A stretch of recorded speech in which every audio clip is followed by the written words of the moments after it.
জাতীয় পার্টির ভেতর দিয়ে আওয়ামী লীগকে ফেরানোর চেষ্টা, রাজনৈতিক অঙ্গনে নতুন বিতর্ক। বাংলাদেশের রাজনৈতিক ইতিহাসে আওয়ামী লীগ এবং জাতীয় পার্টি প্রধান দুই শক্তিধর রাজনৈতিক দল প্রায়শই একে অপরের বিরুদ্ধে অবস্থান গ্রহণ করেছে।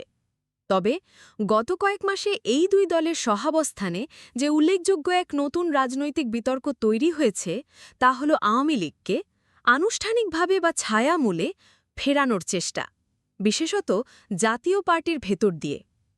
এই বিষয়ে কার্যত বিভিন্ন রাজনৈতিক ও সামাজিক সংগঠন, মিডিয়া এবং রাজনৈতিক ব্যক্তিত্ব একযোগে উদ্বেগ প্রকাশ করেছেন।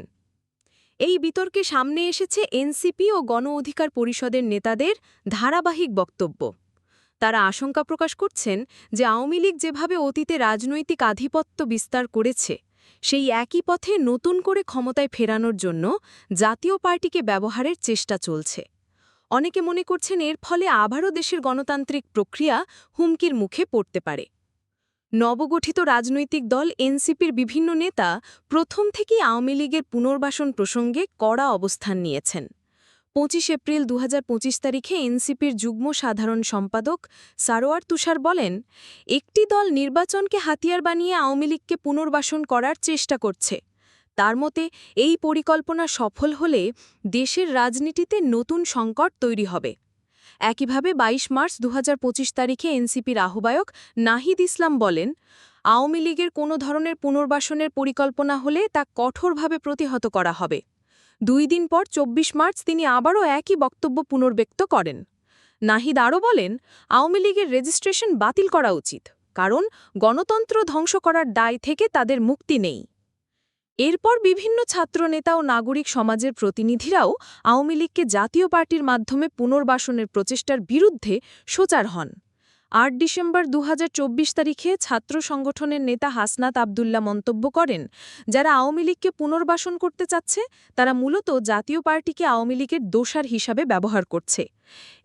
একই বছর ৩ নভেম্বর ছাত্র অধিকার পরিষদের সভাপতি বিনিয়ামিন মোল্লা বলেন, জাতীয় পার্টি আড়ালে থেকে আওয়ামী লীগকে ফিরিয়ে আনার কাজ করছে। তার দাবি, জাতীয় পার্টির অনেক কর্মসূচিতে আওয়ামী লীগের লোক পাঠানো হচ্ছে, যা থেকে স্পষ্ট বোঝা যায় রাজনৈতিকভাবে উভয়ের মধ্যে গোপন সমঝোতা চলছে। ৩১ আগস্ট ২০২৫ তারিখে আলোচনাটি নতুন মাত্রা পায়। যুব ও ক্রীড়া উপদেষ্টা আসিফ মাহমুদ সজীব ভুইয়া ঢাকা মেডিকেল কলেজ হাসপাতালে গণ অধিকার পরিষদের সভাপতি নুরুল হক নূরকে দেখতে গিয়ে বলেন, জাতীয় পার্টির ভেতর দিয়ে আওয়ামী লীগকে ফেরানোর চেষ্টা চলছে। তিনি জাতীয় পার্টিকে চিহ্নিত ফ্যাসিবাদী দল হিসাবে অভিহিত করেন। এই বক্তব্য গণমাধ্যমে প্রকাশিত হলে আবারও রাজনৈতিক মহলে আলোড়ন সৃষ্টি হয়। এই ধারাবাহিক মন্তব্য ও সমালোচনার ভেতর দিয়ে আসলে একটি গভীর রাজনৈতিক আশঙ্কা ফুটে উঠেছে। রাজনৈতিক বিশ্লেষকদের মতে আওয়ামী লীগ দীর্ঘ সময় ধরে ক্ষমতায় থাকার কারণে জনগণের মধ্যে একটি ক্ষোভ তৈরি হয়েছে। তবে একই সাথে দেশের রাজনীতিতে ক্ষমতাসীনদের বিকল্প শক্তি গড়ে তোলা কঠিন হয়ে পড়েছে। এই পরিস্থিতিতে অনেকে মনে করছেন জাতীয় পার্টিকে আড়াল হিসাবে ব্যবহার করে আওয়ামী লীগ নতুনভাবে রাজনৈতিক মাঠে ফেরার চেষ্টা করছে। এতে গণতান্ত্রিক পরিবেশ আরও ক্ষতিগ্রস্ত হওয়ার ঝুঁকি রয়েছে। জাতীয় পার্টি অতীতে বারবার প্রমাণ করেছে যে তারা ক্ষমতার পলাবদলে গুরুত্বপূর্ণ ভূমিকা রাখতে পারে। কখনো সরকারে, কখনো বিরোধী দলে থেকে তারা নিজেদের অবস্থান রক্ষা করেছে। ফলে অনেকের সন্দেহ জাতীয় পার্টি এবারও একইভাবে ক্ষমতাসীনদের সুরক্ষায় ব্যবহৃত হচ্ছে। বিশেষ করে আসন সমঝোতা, নির্বাচনী কৌশল এবং রাজনৈতিক সমর্থনের মাধ্যমে আওয়ামী লীগের পথ প্রশস্ত করার চেষ্টা চলছে। রাজনৈতিক প্রতিক্রিয়া ও সামাজিক আশঙ্কার বিষয়টি এখানেই শেষ নয়। এনসিপির নেতারা আশঙ্কা করছেন, এই পুনর্বাসনের চেষ্টা সফল হলে বাংলাদেশের গণতান্ত্রিক রাজনীতি আরও এক ধাপ পিছিয়ে যাবে। গণ অধিকার পরিষদের নেতারাও একমত যে যারা আওয়ামী লীগকে ফেরানোর চেষ্টা করছে তারা আসলে গণতন্ত্র বিরোধী। তাদের মতে বাংলাদেশের রাজনীতিতে নতুন প্রজন্ম যে পরিবর্তনের ডাক দিয়েছে তা ব্যর্থ করার একটি পরিকল্পনা চলছে। তবে এই বিষয়ে জাতীয় পার্টির পক্ষ থেকে সরাসরি কোনো প্রতিক্রিয়া পাওয়া যায়নি।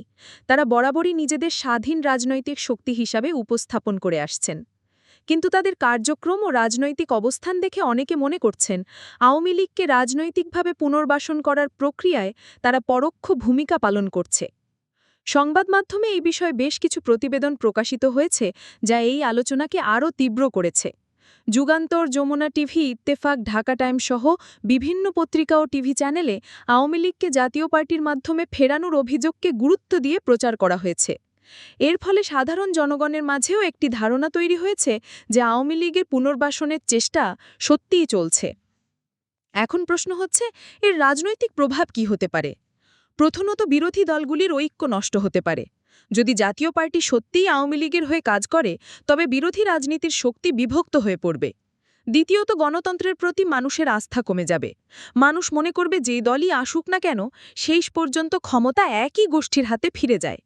তৃতীয়ত, জনগণের মধ্যে রাজনৈতিক হতাশা ছড়িয়ে পড়তে পারে, যা দীর্ঘমেয়াদে রাজনীতির জন্য বিপজ্জনক। এই পরিস্থিতিতে গণতন্ত্র ও রাজনৈতিক স্থিতিশীলতার স্বার্থে প্রয়োজন স্বচ্ছতা। জাতীয় পার্টিকে স্পষ্টভাবে জানাতে হবে যে তারা আসলে কোন পথে হাঁটছে। পাশাপাশি বিরোধী দল ও সামাজিক সমাজকেও সতর্ক থাকতে হবে। মিডিয়াকেও দায়িত্বশীল ভূমিকা নিতে হবে, যাতে সত্য ও মিথ্যার মধ্যে পার্থক্য স্পষ্টভাবে ধরা পড়ে। এভাবে দেখা যায় জাতীয় পার্টির মাধ্যমে আওয়ামী লীগকে ফেরানোর চেষ্টা একটি গভীর রাজনৈতিক বিতর্কে পরিণত হয়েছে। এটি শুধু রাজনৈতিক দলগুলির মধ্যে দ্বন্দ্ব নয়, বরং বাংলাদেশের গণতান্ত্রিক যাত্রা পথের জন্যও একটি বড় চ্যালেঞ্জ। এই চ্যালেঞ্জ মোকাবেলায় প্রয়োজন সব পক্ষের দায়িত্বশীল ভূমিকা, স্বচ্ছতা ও জনগণের প্রতি দায়িত্ববোধ।